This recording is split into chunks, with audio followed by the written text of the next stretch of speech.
Now, for more on sustainable fashion, I'm joined by Julie Zerbo, fashion founder and editor-in-chief of The Fashion Law. Welcome to the show. Hi, Michelle.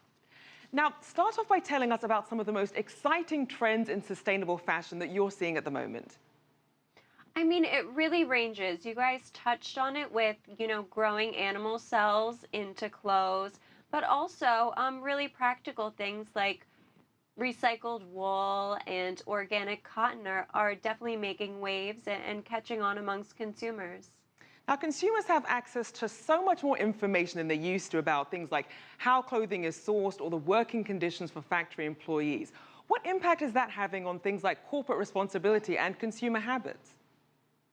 It's having a huge impact on corporate responsibility. CSR is probably bigger than ever. Companies are really feeling the need to do their part in terms of, watching out for the environment and the environmental impact of their practices. Consumers are coming along a little bit slower.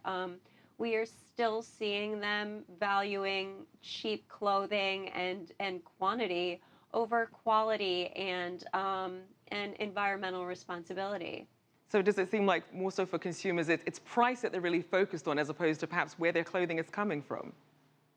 The majority of them, yes, they'd rather buy 3 outfits that are made very cheaply and often less responsibly than buying things that are a little bit more expensive that result from, better working conditions or higher quality textiles. Now, what are some of the countries at the forefront when it really comes to pushing sustainable clothing?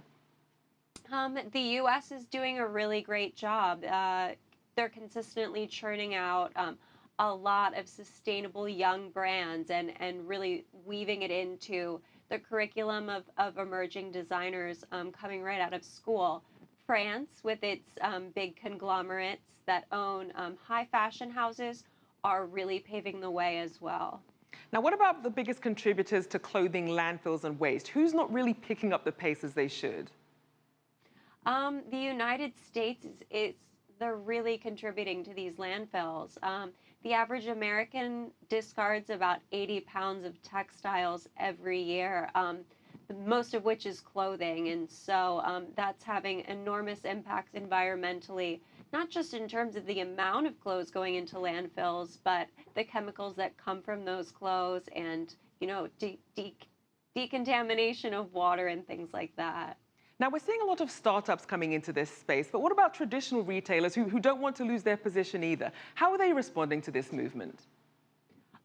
They're really catching on. It's not just a competitive advantage to be sustainable now. It's something that businesses absolutely need to do. Their consumers, while they might not be shopping right away, it's something that they are increasingly looking towards. They want to know that big companies, whether it be the Gap or even fast fashion retailers like H&M, are really doing their part to ensure that laborers and the environment is taken into account. Now, how soon do you think we'll see a more widespread adoption of sustainable clothing? It does seem to be a trend that's growing, but when is it going to be more widespread, where it's really in the forefront?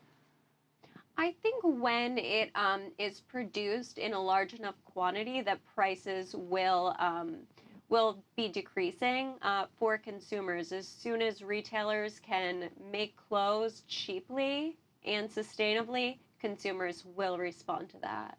Now, speaking of that, so we have all the costs of conscious capitalism versus fast fashion. You have all these considerations. You want to pay workers a living wage, you want safe working conditions, and really take those extra steps to be ethically and environmentally responsible. But how do you balance that then with affordability? Because as you said, for some consumers, the cost really is the bottom line. It's difficult. And I mean, if we look at the biggest fast fashion retailers, the H&Ms, the Zaras, they put on a good show and they spend a lot of money touting these eco-conscious and eco-friendly collections. But at the end of the day, the vast majority of their wares are not made from organic cotton. They're not made from recycled wool, and they're not made in factories that are upholding standards of human rights that we would expect. Now, Julie, just So quickly, it's not.